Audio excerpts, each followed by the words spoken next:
ಇವಾಗ ಈ ಥರ ಆಲ್ರೆಡಿ ಸ್ಟಿಚ್ ಮಾಡ್ಕೊಂಡಿದ್ದೀವಲ್ಲ, ಈ ಥರ ದಾರ ಗಟ್ಟಿ ದಾರ ತೊಗೊಳ್ಳಿ. ಈ ಥರ ಸೂಜಿಗೆ ಹಾಕ್ಕೊಂಡು ಈ ರೀತಿ ಹಾಕ್ಕೊಂಡು ಒಂದು ನಾಟ್ ಹಾಕ್ಕೊಳ್ಳಿ. ಈ ರೀತಿ ಒಂದು ಗಟ್ಟಿ ಇರಬೇಕು ದಾರ, ಯಾಕೆಂದರೆ ತಿರುಗಿಸುವಾಗ ಕಟ್ಟಾಗ್ಬಿಟ್ರೆ ಮತ್ತೆ ನಾವು ಏನೂ ಮಾಡೋಕ್ಕಾಗಲ್ಲ, ಮತ್ತೆ ಬೇರೆ ತೊಗೋಬೇಕಾಗತ್ತೆ. ಈ ರೀತಿ ಒಳಗಡೆ ತಿರ್ಸ್ಕೊಳ್ಳಿ. ಈಗೆಲ್ಲ ಆ ಥರ ಹಿಂಗೆ ದಾರ ತೆಗಿಯೋದು ಬಂದಿದೆ, ಉಕ್ತರ ಹಾಕಿ ಎಳೆಯೋದು. ನಮಗೆಲ್ಲ ಇದರಲ್ಲೇ ಈಸಿಯಾಗಿ ಮಾಡ್ತೀವಲ್ಲ, ಹಾಗಾಗಿ ಅದು ಅವಶ್ಯಕತೆ ಇಲ್ಲ. ಬೇಕು ಅಂದರೆ ನೀವು ಅದನ್ನು ತೊಗೊಂಡು ಮಾಡ್ಬೋದು. ಇದರಲ್ಲೂ ಆಗುತ್ತೆ, ಅದರಲ್ಲೂ ಏನಿಲ್ಲ, ಇದೇ ಥರ ಬರುತ್ತೆ. ಹಿಂಗೆ ಹಾಕಿ ಉಕ್ಕಾಕಿ ಹಾಕ್ಕೊಳ್ಳೋದು. ಈ ಥರ ಹಿಂಗೆ ಎಳ್ಕೊಂಬಿಟ್ಟು ಈಗ ಇಲ್ಲಿ ಒಂದು ಸುಮ್ಮನೆ ನಾಟ್ ಹಾಕೋಣ, ಯಾಕಂದರೆ ಎಳಿಬೇಕಲ್ಲ, ಅದಕ್ಕೆ ಇಲ್ಲಿ ಹಾಕ್ಕೊಂಡು ಇವಾಗ ಇದನ್ನು ಈ ರೀತಿ ಎಳ್ಕೊಳ್ಳೋಣ. ತುದಿಯಿಂದ ಎಳಿಬೇಕು, ಯಾಕಂದ್ರೆ ನಾಟಾಗುವ ಗಂಟಾಗ್ಬಿಡುತ್ತೆ. ಅದಕ್ಕೆ ನೋಡಿ ಎಷ್ಟೇ ಇದು ಈಗ ಹಾಕ್ಕೊಂಡಿದ್ದೀವಲ್ಲ, ಈ ಥರ ತುದಿಯಲ್ಲಿ ಎಳಿಬೇಕು. ಗಟ್ಟಿ ಇರ್ಬೇಕು ದಾರ ಅದಕ್ಕೆ, ಇಲ್ಲ ಅಂದರೆ ಏನಾಗುತ್ತೆ, ಈ ರೀತಿ ಎಳೆದ್ರೆ ಬಂದ್ಬಿಡುತ್ತೆ ನೋಡಿ. ಅಂದರೆ ಒಂದೇ ಲೆವೆಲ್ಗೆ ಇರಬೇಕು, ಒಂಚೂರು ಆ ಕಡೆ ಹಾಕಬಾರ್ದು. ಇಲ್ಲಿ ಸ್ಟಿಚ್ಚು ನೀಟಾಗಿದ್ದರೆ ನಿಮ್ಗೆ ಹಿಂಗೆ ಎಳತಿದ್ರೆ ಬಂದ್ಬಿಡುತ್ತೆ ನೋಡಿ, ಏನೂ ರಿಂಕಲ್ಸ್ ಬರಲ್ಲ.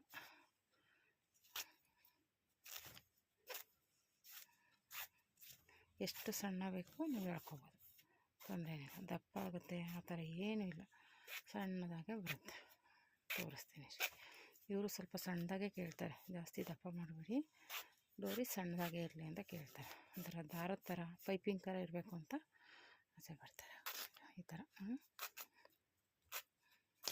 ಆಯಿತಾ. ಇವಾಗ ಇದನ್ನು ಎಳೆದ್ಬಿಟ್ರೆ ನಮಗೆ ಈಸಿ, ಅವಾಗ ಒಳಗಡೆ ಹೋಗೋಕ್ಕೆ ಚಾನ್ಸ್ ಇರೋಲ್ಲ ಅದು. ಮತ್ತೆ ಈ ಥರ ಎಳ್ಕೊಂಬಿಟ್ಟು ಇಲ್ಲಿ ಗಂಟು ಹಾಕ್ಕೊಂಡ್ರೆ ನೀಟಾಗಿರುತ್ತೆ, ಅಂದರೆ ತಿರ್ಗಿ ಒಳಗಡೆ ಹೋಗಲ್ಲ ನೋಡಿ. ಇದೆಲ್ಲ ಜುಂಗು ಥರ ಬಿಟ್ಕೋತಾ ಇದೆ, ಕಟ್ ಮಾಡಿಬಿಟ್ಟೆ. ಈಗ ಮತ್ತೆ ಇಲ್ಲಿಂದ ಎಳ್ಕೊಳ್ಳೋಣ, ಓಕೆನಾ. ಈಸಿಯಾಗಿ ಬರುತ್ತೆ ನೋಡಿ.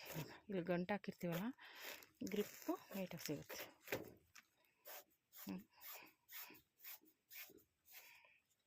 ಇಷ್ಟ.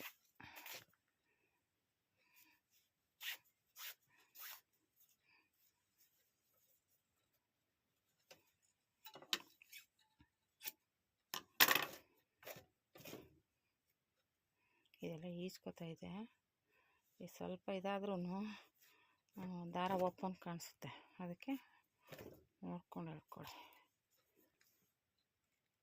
ನೋಡಿ ಫ್ರೆಂಡ್ಸ್, ಈ ಥರ ಎಷ್ಟು ಸಣ್ಣದಾಗಿ ಬಂದಿದೆ ದಾರ. 2 ದಾರನೂ ಒಟ್ಟೆ ತೆಗೆದಿದ್ದೀನಿ. ಈ ರೀತಿ ಡೋರಿನ ಈಸಿಯಾಗಿ ರೆಡಿ ಮಾಡ್ಕೋಬೋದು. ಈಗ ಮತ್ತೆ ಇದಕ್ಕೆ ಗೊಂಡೆ ರೆಡಿ ಮಾಡೋಣ. ಗೊಂಡೆಗೆ ನಾನು ಆಲ್ರೆಡಿ ಇದು ಸೀರೆ ಪೀಸಿದು, ನಾನು ಆಲ್ರೆಡಿ ಪೈಪಿಂಗ್ ಹೊಲ್ದೆ ಹಾಕಿದ್ವಲ್ಲ ಆ ಪೀಸಿದು. ಈಗ ಇದನ್ನು ಕಟ್ ಮಾಡ್ಕೋತೀನಿ ನೋಡಿ ಫ್ರೆಂಡ್ಸ್. ಇವಾಗ ಇದು 4 ಇಂಚಿಗೆ 4 ಇದೆ. ಇವಾಗ ಇದು 4 ಪೀಸ್ ಇದೆ, ಇದು 2 ಪೀಸ್ ತೊಗೊಂಡಿದ್ದೀನಿ, ಇದು 4 ಪೀಸ್. ಸೀರೆ ಕಲರ್ 4 ಪೀಸ್ ಇದೆ. ಇವಾಗ ಇದನ್ನು ಈ ರೀತಿ ಫೋಲ್ಡ್ ಮಾಡ್ಕೊಳ್ಳೋಣ. ಈ ರೀತಿ ಮೂಲೆನ ಮರ್ಚ್ಕೊಳ್ಳೋಣ. ಈ ರೀತಿ ಮೂಲೆನ ಮರ್ಚ್ಕೋಬೇಕು ನೀಟಾಗಿ.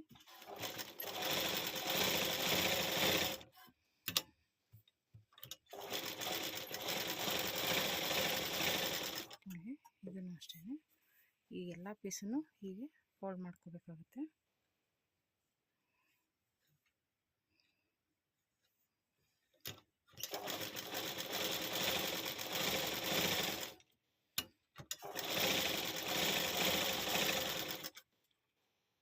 ನೋಡಿ ಫ್ರೆಂಡ್ಸ್, ಇವಾಗ ಇದನ್ನು ಈ ಮೂಲೆಯಿಂದ ಈ ಮೂಲೆಗೆ ಈ ರೀತಿ ಫೋಲ್ಡ್ ಮಾಡಿ ಸ್ಟಿಚ್ ಹಾಕೊಂಡು ಎಲ್ಲನೂ ಹಾಗೆ ಮಾಡಬೇಕು. ಈ ಕಡೆಯಿಂದ ಈ ಕಡೆ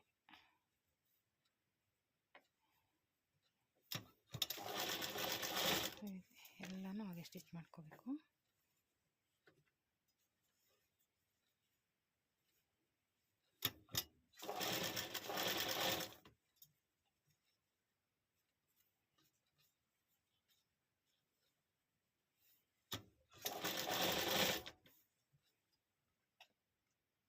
ಫ್ರೆಂಡ್ಸ್, ಇವು ಫಸ್ಟ್ಗೆ ಈ ಥರ ಇಟ್ಕೊಂಡು ಫೋಲ್ಡ್ ಮಾಡ್ಕೋಬೇಕು. ಫೋಲ್ಡ್ ಮಾಡೋಕ್ಕೆ ಮುಂಚೆ ಇಲ್ಲಿ ಮಾರ್ಕ್ ಮಾಡ್ಕೊಬೋಣ. ಇದೇನಿದೆ ಇಲ್ಲಿಗೆ ಮಾರ್ಕ್,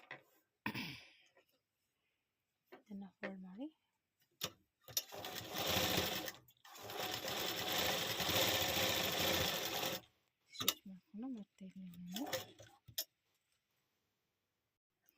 ಆಲ್ರೆಡಿ ಮಾರ್ಕ್ ಮಾಡ್ಕೊಂಡಿದ್ದೀನಲ್ಲ, ಈಗ ಇಲ್ಲಿ ಇಟ್ಕೊಂಡು ಈ ರೀತಿ ಇದಕ್ಕೂ ಅಷ್ಟೇ, ಇದಕ್ಕೂ ಮಾರ್ಕ್ ಮಾಡ್ಕೋಬೇಕು. ಇದನ್ನು ಅದೇ ರೀತಿಯೇ ಸ್ಟಿಚ್ ಮಾಡ್ಕೋಬೇಕು.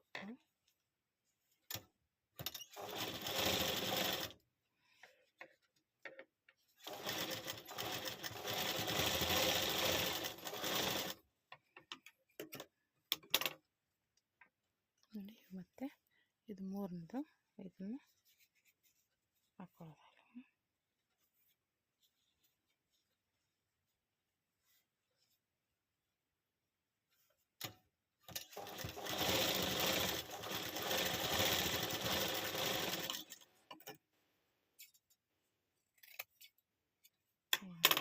ಈಗ ಇದನ್ನು ಈ ರೀತಿ ತೆಗೆಯೋಣ. ಈ ರೀತಿ ಬಂತು. ಇದನ್ನು ಅಷ್ಟೇ ಎಳೆಯೋದು, ಹಾಗೆ ಎಳೆಯೋದು. ಈ ರೀತಿ ಬಂತು. ಎಷ್ಟು ಚೆನ್ನಾಗಿ ಬಂತು ನಾನು, ಸಖತ್ತಾಗಿದೆಯಲ್ಲ. ಈ ರೀತಿ ರೆಡಿ ಆಯಿತು. ಹೀಗೆ ಮತ್ತೆ ಈ ಕಡೆನೂ ಹಾಗೆ ಸ್ಟಿಚ್ ಮಾಡ್ಕೋಬೇಕು. ಫ್ರೆಂಡ್ಸ್, ಈ ಥರ ರೆಡಿಯಾಗಿದೆ. ಓಕೆನಾ? ನೋಡಿ ಎಷ್ಟು ಚೆನ್ನಾಗಿ ಬಂದಿದೆ, ಸಖತ್ತಾಗಿ ಬಂದಿದೆಯಲ್ಲ.